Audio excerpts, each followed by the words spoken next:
Hello friends. Today we're going to be talking about something a little different. Lawn paint and pigment.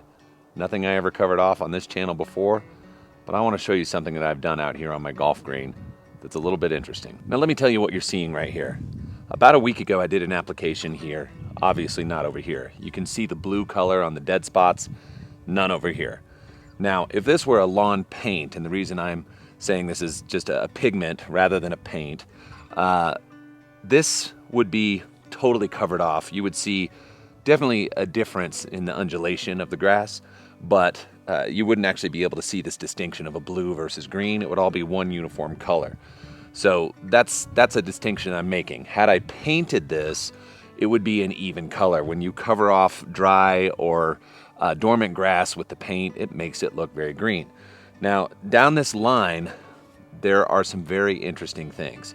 This is what the grass looks like just coming out of dormancy, and with the snow mold and with the issues, it's already coming back. I have already fertilized this once this year, and it's just moving along nice and slow. Temperatures haven't really warmed up. This side, same fertilizer, and I've put this material out over here. Now, what makes this one unique is it's designed to be somewhat UV protectant, according to the label. It does have a bit of a biostimulating effect as well. So there's a couple little things going into it, which makes it very interesting. Now, what I want you to focus on isn't necessarily the color of the grass, which from here looks phenomenal, right? When we're up close like this, it doesn't have this very stark difference. When we're down here, it looks pretty cool. But I want you to see how tall the grass is right here, more than anything else. Now, I've only done one mow so far this year, and that's it. That's all I've done across this thing. But we've got some growth happening down on here that's definitely different than over there. Let's go take a look over here. Walk with me. Welcome. Now we're over here. Now, if you noticed over there, there were grass blades that were taller than my fingers all over the place, and that is not happening here. So I think what we're gonna do is we're just gonna take a little section and maybe mow 2 strips across in a short section on both sides, over here and over here, and see what we see with a cut in it.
All right, so I mowed a strip.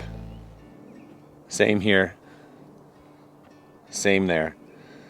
There's considerably more grass missing here if you just look at percentage of coverage between the two sides. Let me move this out of the way here. You can see that. Okay, now what I want you to look at is the difference in growth here on the edges of where I cut compared to the difference over here on the edges where I cut. And you can pretty much see, if you were to trace a line, where the grass starts to get longer right there. See that? Now, here's the difference in clippings. This is the side with the dye, that's the side without. Now this may not look like a major difference between the two, but the grass blades and what was being cut over here and what were coming off are considerably longer than what was being cut off of this side right here. So we'd have to think, what is this attributed to? And I'm gonna say the only logical explanation here is that because this is darker and it's been cooler, we're actually getting more advantageous sunlight reaction, which is warming the soil up because it's darker. It's just able to heat up a bit more and that's speeding up the grass, which seems like a good idea. Now, what I've also noticed is in the spots where the snow mold was and where the grass died, is that the grass is recovering faster where it had the pigment as well, compared to some of the other spots over here. And now it's coming in, it's actually coming in pretty well. You can see this all through here. There's good recovery happening, and that'll really speed up as we get going, especially as I'm able to start mowing this more and seeing the grass, you know, really perk up.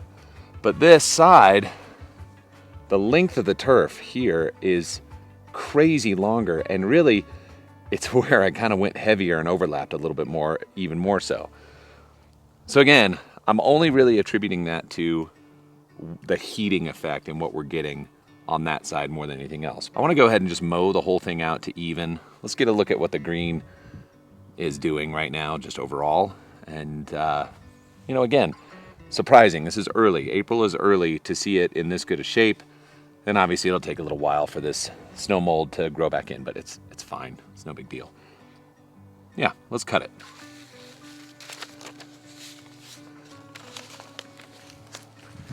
One thing I think that you guys should understand is, even though this does look good and it looks cool, this isn't something that I would do on a regular basis. I do, like I said, like the idea of maybe helping the grass come out of dormancy quicker, just because it's getting a little bit more warmth. That's about it. I know that there's been plenty of people on YouTube that have used dyes and things to make their lawns look better for camera, and you're never going to see that here.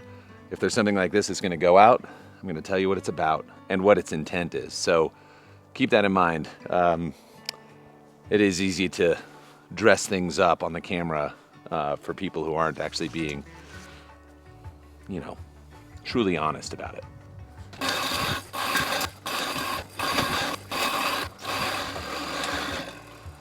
Wow, it is really, really thick over here.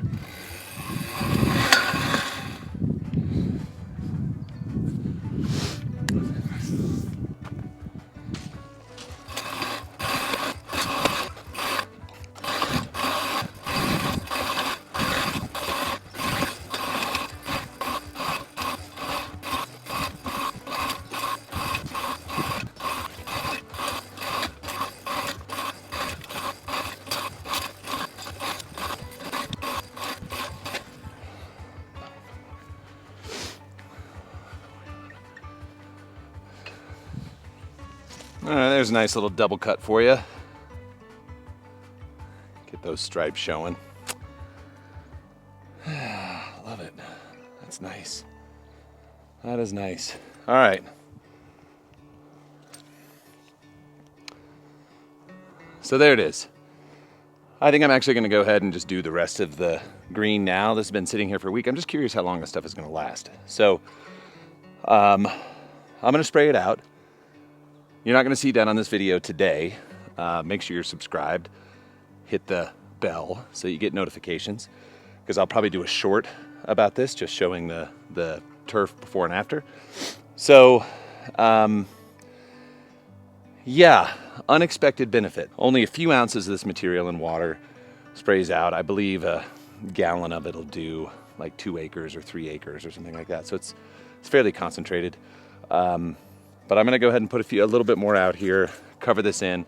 And again, I mean, you can clearly see like where the dead spots are. It's very blue. It's very blue.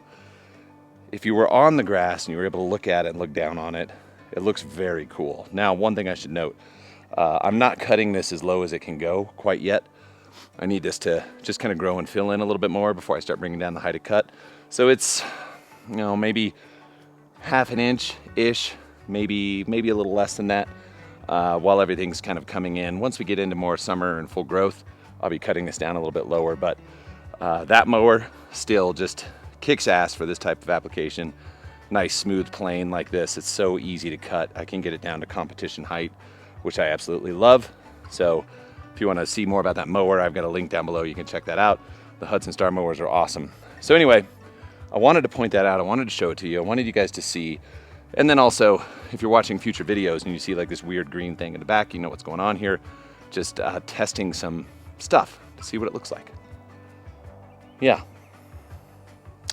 Interesting. Anyway, that's all I got for you. I'll talk to you guys later. See ya.